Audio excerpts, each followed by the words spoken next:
Bonjour, je reprends l'exercice de la dernière fois. Donc, on s'est intéressé à un système d'ordre 2, cette fois-ci un système mécanique. Donc, MBK avec M masse, B amortissement et K rigidité de ce système. Donc, l'entrée c'est une force U et la sortie c'est la position Y de la masse.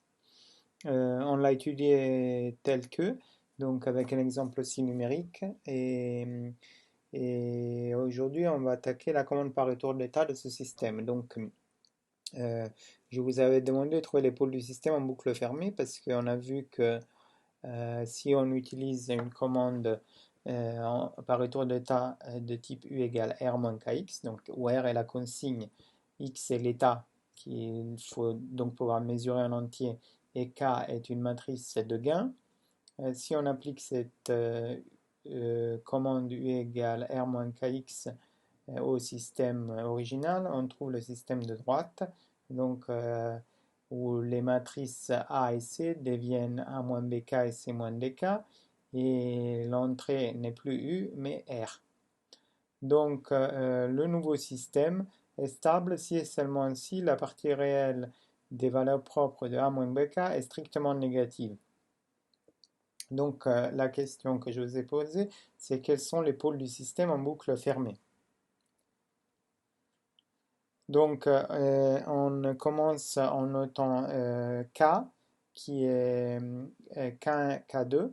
Donc comme le système à ordre 2, pour que la première équation ici de ce transparent U égale R moins KX ait du sens, je vous ai entraîné plusieurs fois à réfléchir en termes de dimension des différents opérateurs algébriques. Donc ici, vous avez à gauche U qui est un scalaire, c'est la force.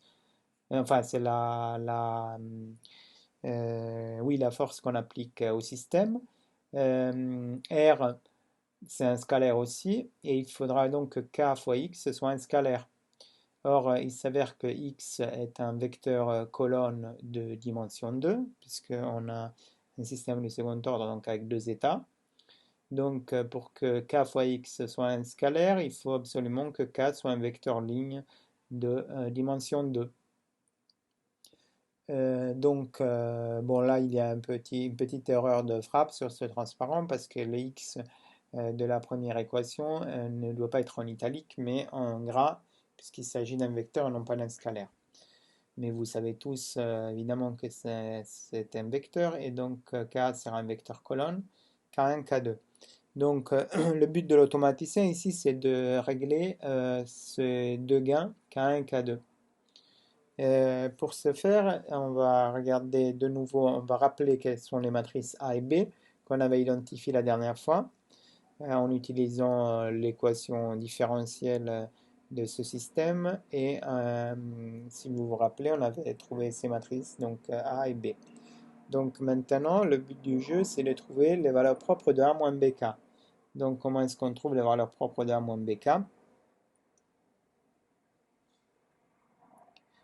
Eh ben, c'est simple, on va chercher les valeurs de S qui vérifient cette équation où le déterminant de S fois identité moins A plus B fois K est nul. Ok? Donc il s'agit d'une matrice 2 fois 2, donc il n'y a plus qu'à remplacer. Donc la matrice identité aussi, elle doit être de dimension 2. Et donc si je réalise cette opération, voilà le résultat. Comment je suis arrivé à là?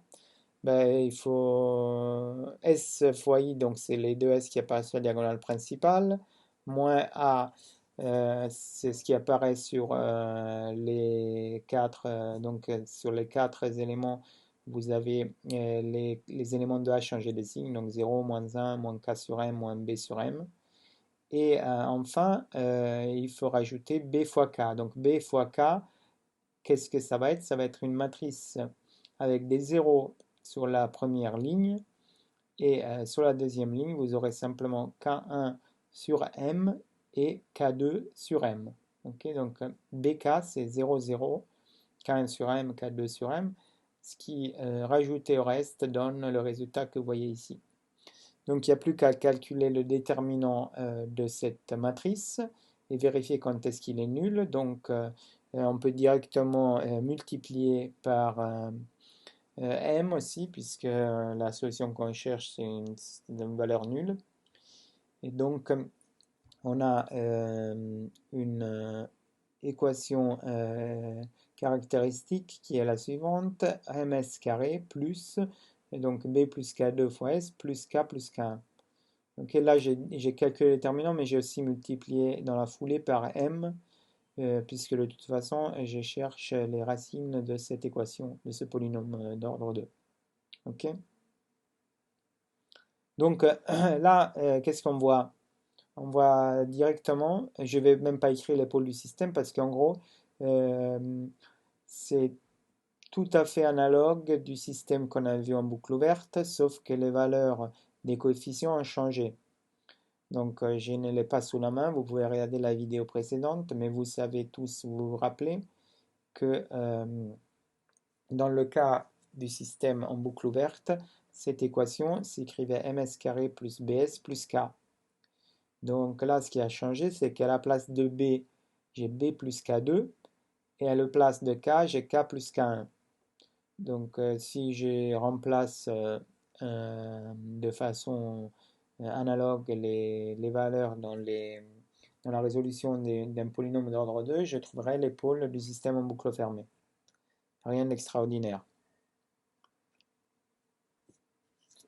On en vient ensuite au cahier des charges qu'on me demande. Donc, vu la courbe que je vous avais montrée en fin de la vidéo de la dernière fois, et qui montrait des oscillations importantes et un gain statique de 2. On souhaite maintenant régler le gain statique à 1 et obtenir un amortissement de 0,75. Là, par amortissement, on entend l'amortissement au sens d'un système du second ordre, donc pas un amortissement comme au sens mécanique, comme ici B. Donc le but, c'est de réaliser ce cahier des charges. Donc je reprends. On est avec cette équation caractéristique. Il s'agira de définir K1 et K2 pour réaliser le cahier des charges suivant, gain statique unitaire et amortissement de 0,75. Donc pour qu'il y ait du gain statique unitaire, il va falloir faire en sorte que K plus K1 soit égal à 1. Donc pour ce faire, il suffira de régler K1 pour qu'il soit égal à 1 moins K. L'amortissement, donc l'équation de l'amortissement au sens d'un système du second ordre, celle-ci, vous avez B plus K2 sur, enfin, pardon, le cas général, vous avez l'amortissement qui est égal à B sur, enfin, au coefficient du S, donc ici B, divisé par 2 racines du produit entre le coefficient de S carré et le terme connu du polynôme.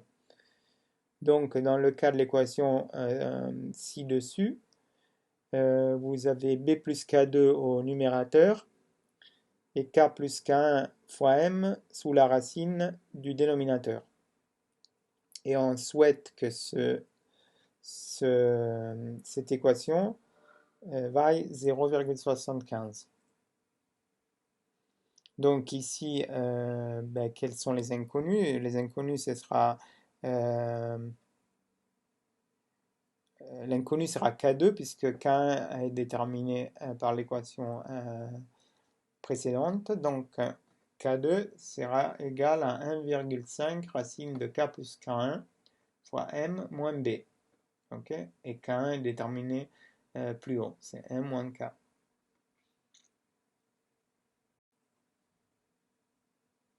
On va attaquer un exemple numérique. Donc c'est le même que tout à l'heure. On considère le système avec K égale 0,5, M égale 1 et B égale 0,1.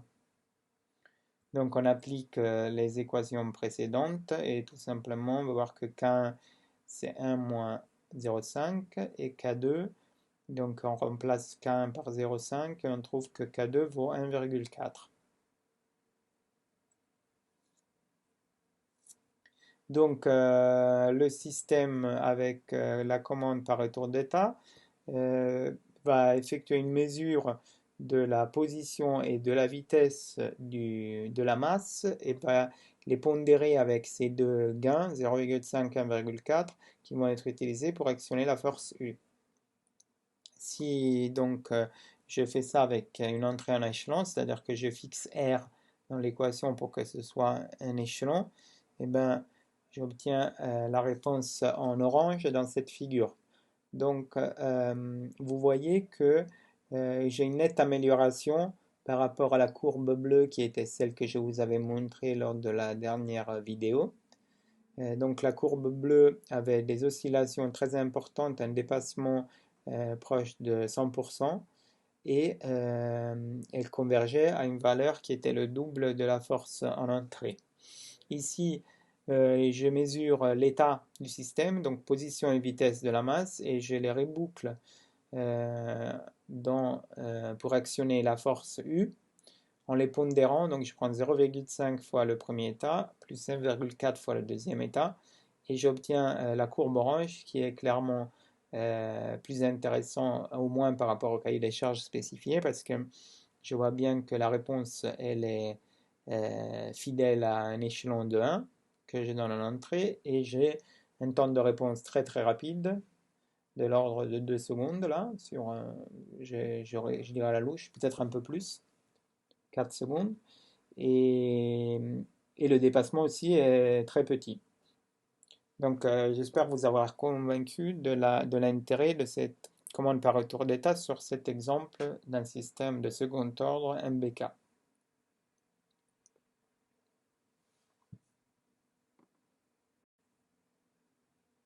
Je vais attaquer maintenant un autre exemple, qui est aussi un exemple que vous avez déjà vu avec mon collègue Monsieur Abdelaziz dans ses cours. C'est l'exemple très connu et classique du moteur à courant continu.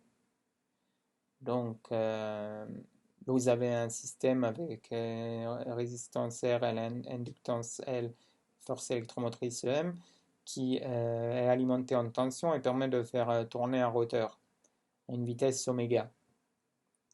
La sortie de ce système, c'est l'angle du moteur. L'entrée, c'est la tension.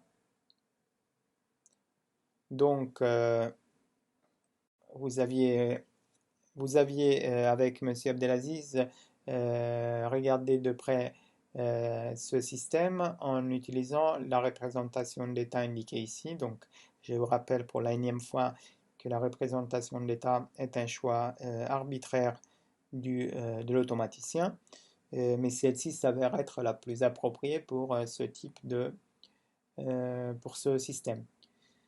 Et donc, le choix porte sur le courant, la vitesse et l'angle. Et donc, en choisissant comme sortie l'angle, on obtient la représentation de l'état suivante. Et ça, c'est aussi quelque chose que vous avez vu avec Monsieur Abdelaziz dans son cours. Là aussi, je suis désolé, il y a un typo. C'est que vous n'avez pas les points sur les variables, donc les x n'ont pas de points sur les deux équations à droite. Donc, premier problème, étudier la commandabilité de ce système. Donc, je vous rappelle que pour étudier la commandabilité d'un système, il faut aller regarder la matrice qui est construite en utilisant à la place de la première colonne le vecteur B, à la place de la deuxième colonne euh, A fois B, puis A carré fois B, et ainsi de suite. Et si cette matrice ça rend plein, alors le système il est complètement contrôlable, on pourra mettre en place une commande par retour d'état. Donc voilà l'objectif de cet exercice. Je rappelle encore une fois qu'il y a une erreur sur ce transparent, c'est que au deuxième membre des équations que vous voyez à droite, il n'y a pas x point, x.2, x.3, mais x1, x2, x3 dans les deux équations. Le point est uniquement à gauche. Ok, donc je vous remercie pour votre attention et je vous laisse donc voir pour l'étude de la commandabilité de ce système. La solution sera dans la prochaine vidéo. Et merci pour votre attention.